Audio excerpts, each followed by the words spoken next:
Executives often tell me they want their management to take more risks, or be less risk averse, or have a greater tolerance for risk. There are many terms used in corporations today that express insight about uncertainty and risk that are meant to direct management decision making. These terms include risk tolerance, risk appetite, risk thresholds, risk preference, and many others. I'm going to clarify what executives should want from management when it comes to decision making in the face of risk and uncertainty. When I was a child, I enjoyed watching shows about wildlife, and the one I remember best was called Mutual of Omaha's Wild Kingdom.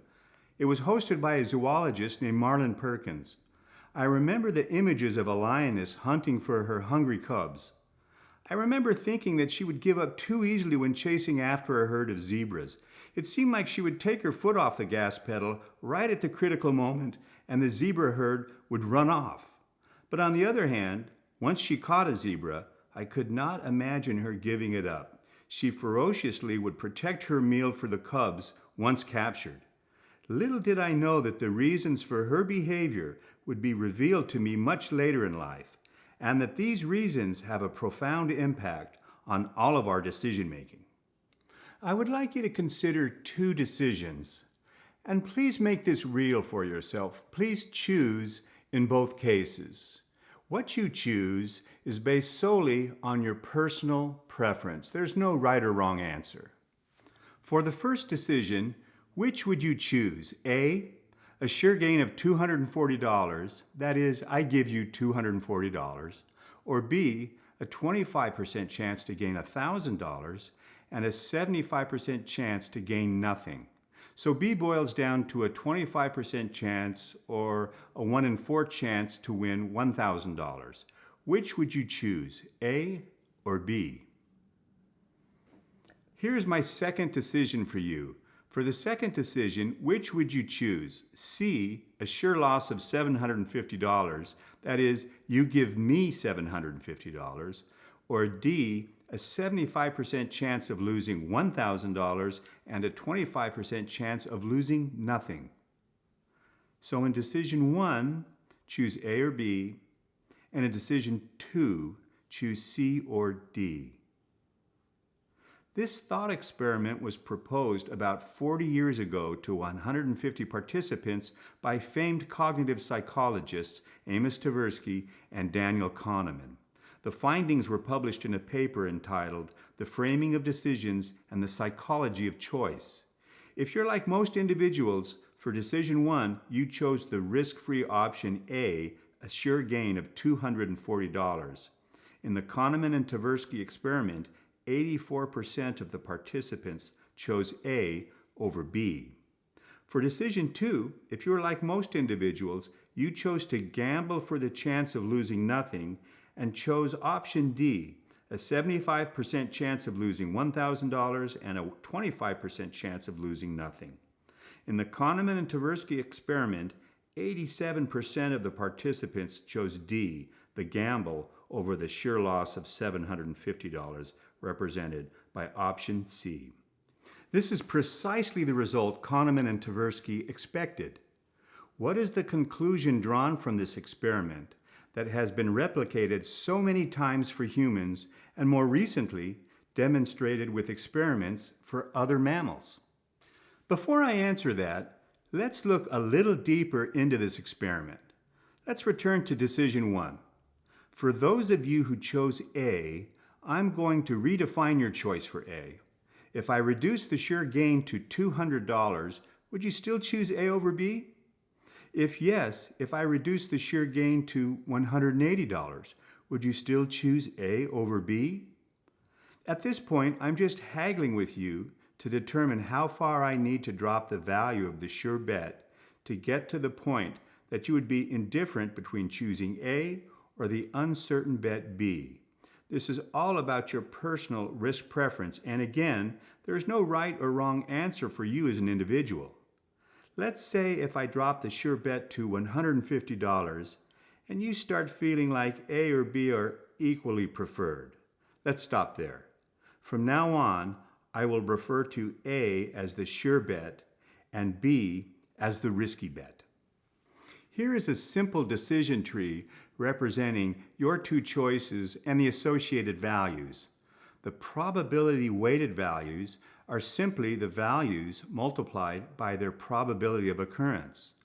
I'm doing this so I can calculate the expected value for each of the two bets.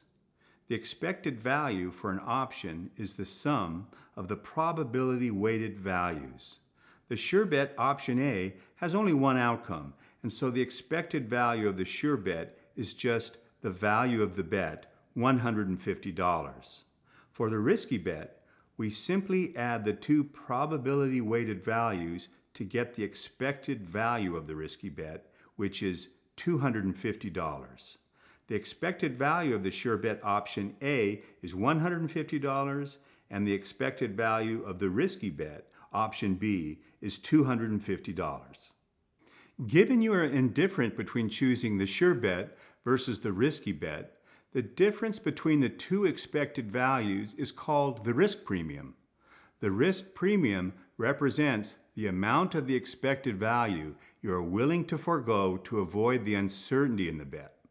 This is all about your personal risk preference for this particular pair of choices. Again, there is no right or wrong choice for you as an individual. Now let's go back to the original thought experiment and consider it from the perspective of expected value.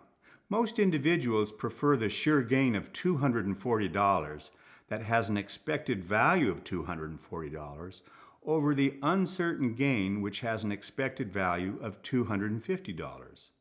In the realm of gains, we tend to have an aversion to risk and uncertainty. We tend to be risk-averse. However, in the realm of losses, things change. We tend to be willing to take on risk and uncertainty to avoid losses.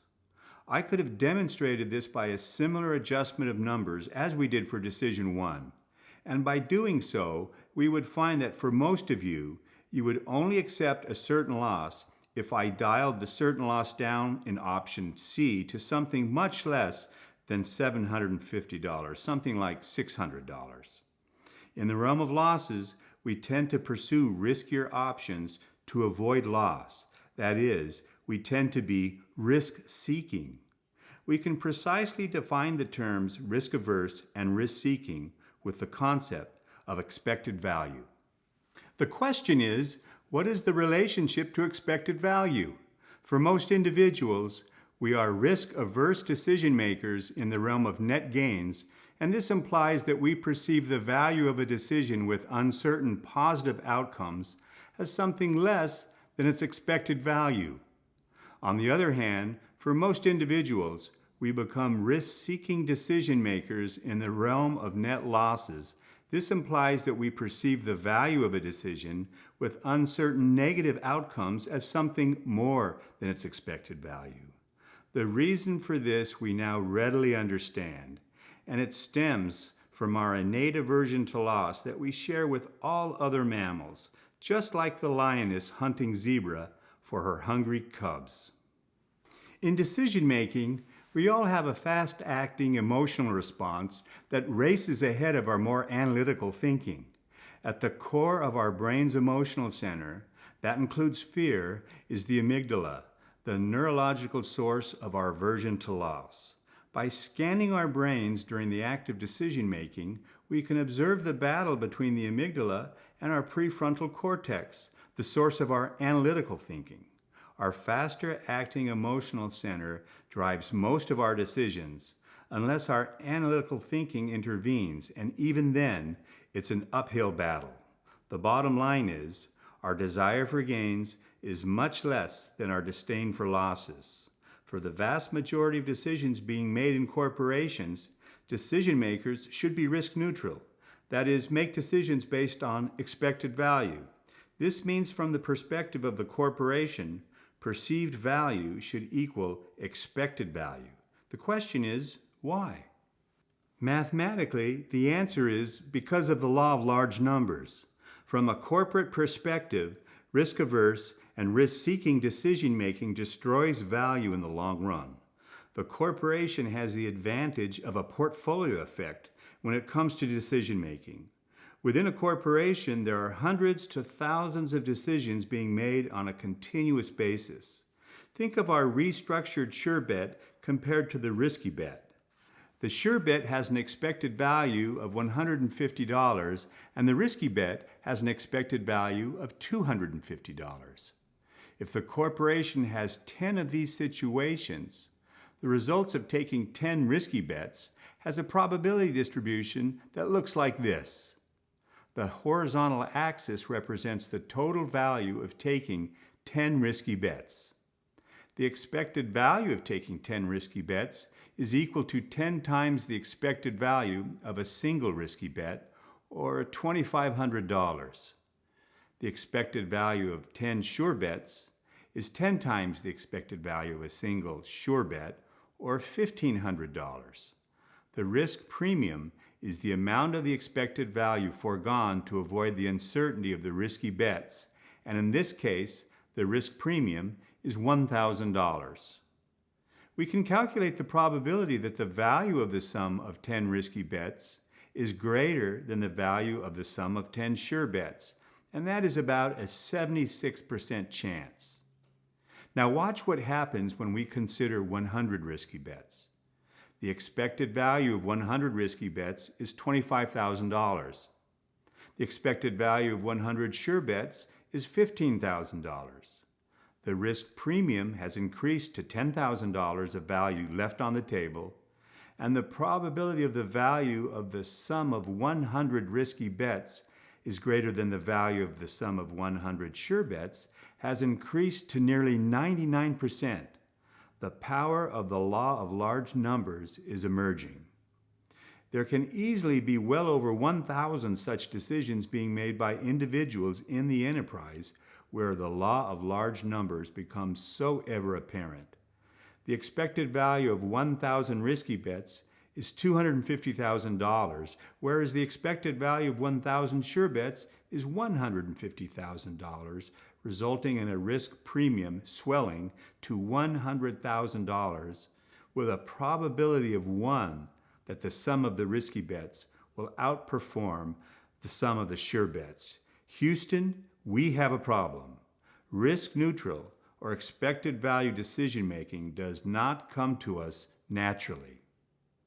Just like the lioness, our desire for gains is much less than our disdain for losses. By nature, we're risk-averse in the realm of gains, and we're risk-seeking in the realm of losses. Both behaviors destroy enterprise value in the long run. Unless it's a bet-the-farm situation for the corporation, the vast majority of decisions should be based on expected value. That is, a corporate risk-neutral risk preference. Unfortunately, our intuition and judgment get in the way of being risk-neutral. So we'll need analytics, but not just any logically sound analytics. You'll need pro-enterprise management analytics. For more information, check out our website and my latest book, Problem, Risk, and Opportunity, Enterprise Management.